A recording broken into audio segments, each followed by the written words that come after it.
Oi, me chamo Vinícius, eu estou no terceiro semestre de Agronomia UCDB e irei dar introdução ao nosso trabalho do DAC, o qual utilizamos como tema a interação de planta e inseto. Nosso trabalho do DAC foi dividido entre 8 tópicos, sendo a introdução à interação inseto e planta, polinização, herbivoria, coevolução, interações benéficas e interações prejudiciais, o impacto das atividades humanas e a conclusão e as perspectivas futuras. Parte 1. Introdução e a interação de inseto e plantas. A interação inseto e planta refere-se ao conjunto de relações que ocorrem entre inseto e plantas, envolvendo aspectos de alimentação, reprodução e defesa. Essas interações podem ser classificadas como mútuas, como no caso da polinização, ou antagônicas, como no caso da própria herbivoria. A relação inseto e planta também tem grande importância ecologicamente, como na manutenção da biodiversidade através da coevolução e do surgimento de novas espécies, além do equilíbrio ecológico, que ajuda na ciclagem de nutrientes e na estabilidade do ecossistema. Parte 2. Polinização. Um dos mecanismos de polinização é a polinização entomófila, que é a polinização mais comum, onde tem a abelha, em sua maioria, como transportadora do pólen, a qual levará o grão de pólen de uma planta para outra, facilitando a reprodução das plantas.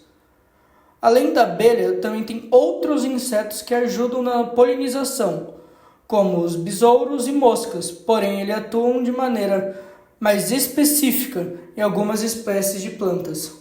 Agora, de maneira mais específica, falaremos diretamente de alguns agentes polinizadores, como as abelhas e borboletas. As abelhas são mais eficazes na polinização, devido à sua grande capacidade de coletar e transferir o grão de pólen em maior quantidade, além de favorecer a diversidade genética para as plantas.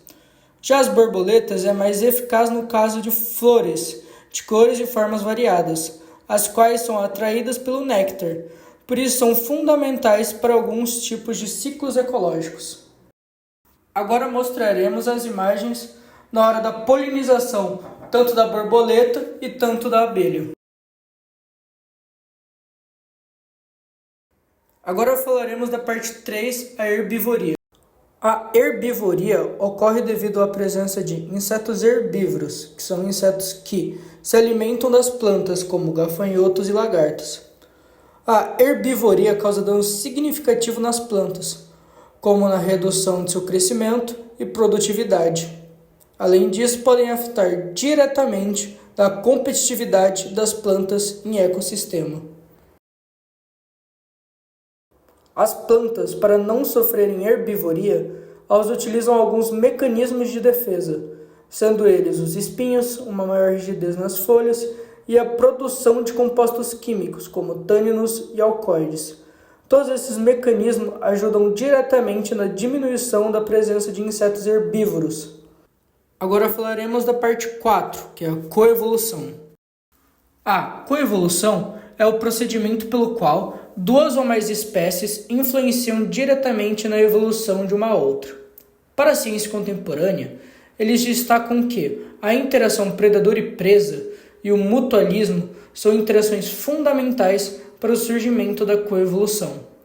Um exemplo na natureza sobre coevolução é a adaptação dos insetos polinizadores a flores mais específicas. Isso demonstra uma complexidade das interações ecológicas.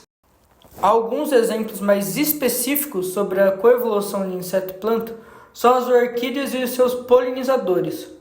Algumas orquídeas evoluíram características específicas que atraem polinizadores específicos, desenvolvendo formas e aromas que imitam os parceiros de acasalamento dos insetos, garantindo assim a polinização eficaz.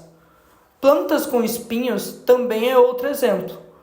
Plantas como cactos e roseiras desenvolvem espinhos como mecanismo de defesa para se proteger de herbívoros, ilustrando uma resposta evolutiva à pressão de predação, vital para a sua sobrevivência.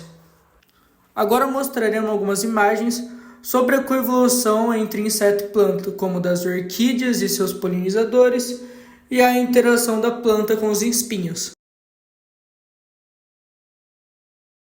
Oi, eu sou a Júlia e vou falar a parte 5 de interações benéficas sobre mutualismo.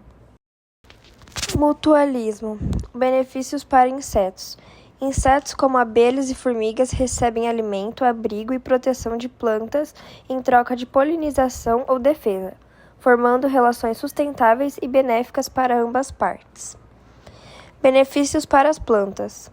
As plantas obtêm polinização e proteção contra herbívoros através de insetos, o que resulta em uma reprodução eficaz e diminuição da perda de folhas, promovendo o crescimento geral da planta.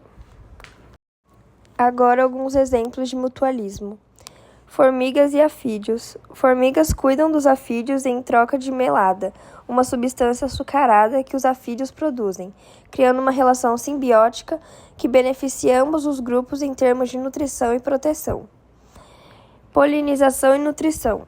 Polinizadores, como abelhas e borboletas, transportam pólen entre flores enquanto buscam néctar, garantindo a reprodução das plantas e assegurando o suprimento alimentar para os polinizadores. Agora irei mostrar algumas imagens do mutualismo.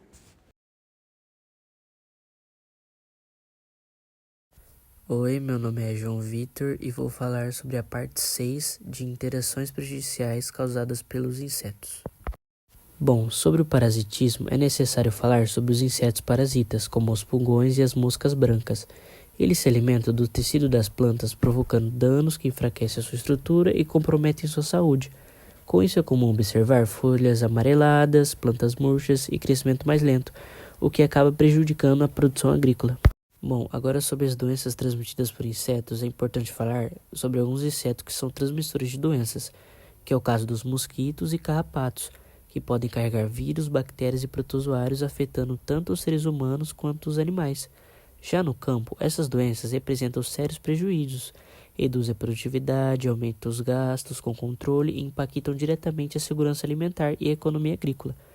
Por isso, o controle e a prevenção desses insetos são fundamentais para manter a saúde das plantas e proteger a produção. Meu nome é Otávio e eu vou apresentar a parte 7, Impacto das atividades humanas. Essa parte é essencial para entendermos como nossas ações estão interferindo diretamente na biodiversidade e nos ecossistemas. Vamos abordar 2 pontos principais: o uso de pesticidas e as mudanças climáticas. Uso de pesticidas, efeitos sobre insetos benéficos.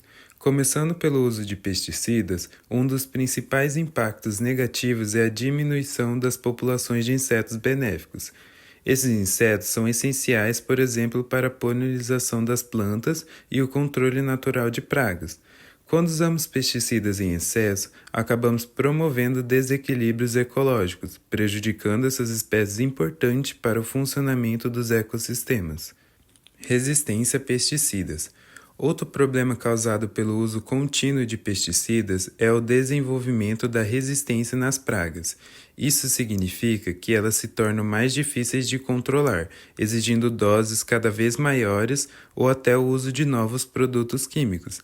Essa situação aumenta os custos de produção e também pode trazer mais impactos ambientais. Mudanças climáticas. Alterações nos padrões de interação. As mudanças climáticas também têm provocado grandes alterações na natureza. Um exemplo disso são as mudanças nos padrões de interação entre as espécies.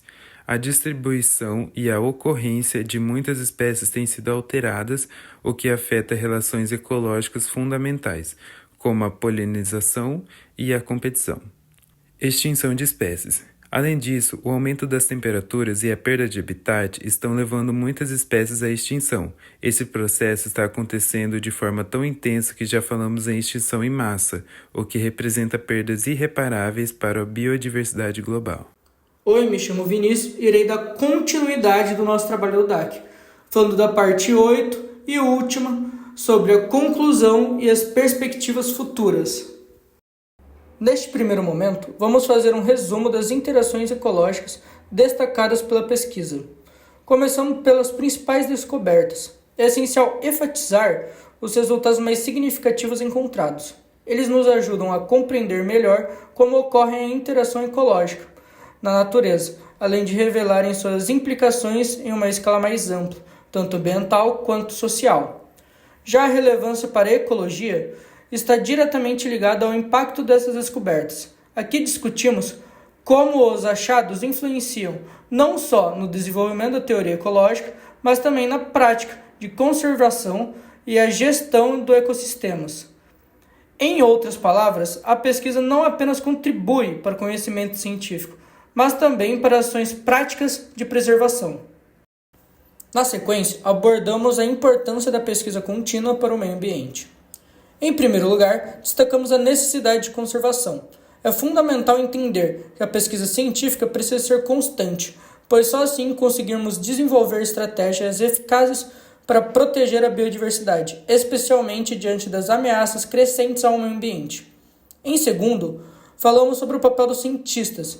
Eles são agentes essenciais de transformação, pois, através de investigações e a conscientização, contribuem para políticas públicas e práticas sustentáveis que realmente fazem a diferença. Suas atuações promovem a conexão direta entre o conhecimento científico e a conservação prática. Para finalizar, nosso trabalho do DAC foi dividido entre 6 pessoas: Vinícius, João Vitor, Júlia, Otávio, Arthur e Tiago. Todos foram essenciais para a produção do roteiro, pesquisa, produção do trabalho e edição do vídeo. Bem, foi isso. Espero que tenham gostado do nosso trabalho do DAC.